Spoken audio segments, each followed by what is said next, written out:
कई सारे लोगों का कमेंट आ रहा था मेरे पास कि गुरुजी दुधिया ओपल और फायर ओपल में क्या अंतर होता है। अगर आप फायर ओपल पहन रहे हैं तो जहाँ पे दुधिया आपको 10 कैरेट लगेगा, फायर ओपल आपको 6 कैरेट लगेगा। और फायर ओपल एक ऐसा रत्न है जो बहुत ही नाजुक चीज होती है। अगर आप शुक्र से संबंधित किसी भी प्रकार की समस्या से घिरे हुए हैं तो आपको सदैव फायर ओपल धारण करना चाहिए, दुधिया ओपल नहीं। दुधिया ओपल लैब में तैयार किया हुआ एक ओपल है जो किसी काम का नहीं होता है। अगर आप उसको धारण कर रहे हैं तो वो सिर्फ आपके मन की शांति के लिए एक रत्न बनाया गया है। जो लोग फायर ओपल अफोर्ड नहीं कर सकते हैं उनके दिमाग में ये एक डालने के लिए कि हाँ ओपल पहनने से हमारा शुक्र ग्रह अच्छा हो गया, पर ऐसा कुछ भी नहीं होता है।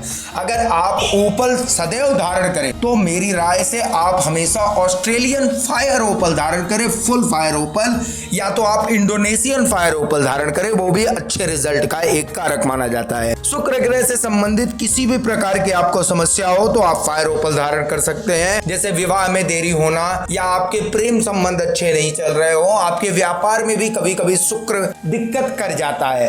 अगर पंचम भाव का शुक्र हो तब तो आपको सदैव ओपल रत्न पहनना चाहिए, वो आपकी तरक्की का एक कारक ही बनेगा। पंचम, नवम और द्वादश या एकादश, इन 4 भाव में अगर आपकी कुंडली में शुक्र विराजमान हो तो आप कभी भी ओपल धारण कीजिए, कोई समस्या आपको नहीं आने वाली है। बाकी कुंडली के भाव देखने की आपको जरूरत ही नहीं है, सिर्फ शुक्र को मजबूत करने से ही आपकी सभी समस्याएं दूर होती होंगी। अब बात करते हैं कि कितने कैरेट का लोगों को ओपल धारण करना चाहिए और वजन के हिसाब से क्या ओपल धारण किया जाता है या नहीं। अगर 150 किलो के ऊपर आपका वजन है तो आप एक 30 कैरेट का ओपल आराम से धारण कर सकते हैं, आपको लाभ ही लाभ देगा, नुकसान नहीं देगा।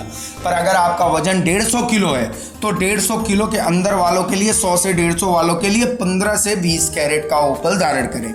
अगर आपका वजन 100 के अंदर है तो आप 5 से लेके 10 कैरेट तक के बीच का कोई भी एक रत्न धारण कर सकते हैं, आपको रिजल्ट अच्छा ही देगा, नुकसान कभी नहीं देगा।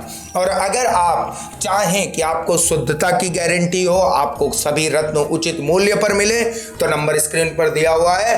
अगर आप हमारे यहाँ से रत्न लेते हैं तो कुंडली विश्लेषण का 1 रुपया आपका नहीं लगेगा, और अगर आप कुंडली विश्लेषण करवा के तब रत्न लेंगे तो कुंडली विश्लेषण का आप चार्ज जो देंगे रत्न के समय वो आपके कुंडली के पैसे कट जाएंगे रत्न में।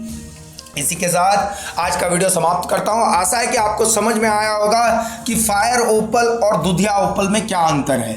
दुधिया ओपल पतला बहुत ज़्यादा होता है, ये टूटता भी बहुत जल्दी, और लैब में बनाया हुआ है एक ही ओपल है। अगर आप धारण करना चाहें तो ऑस्ट्रेलियन ओपल सदैव धारण करें।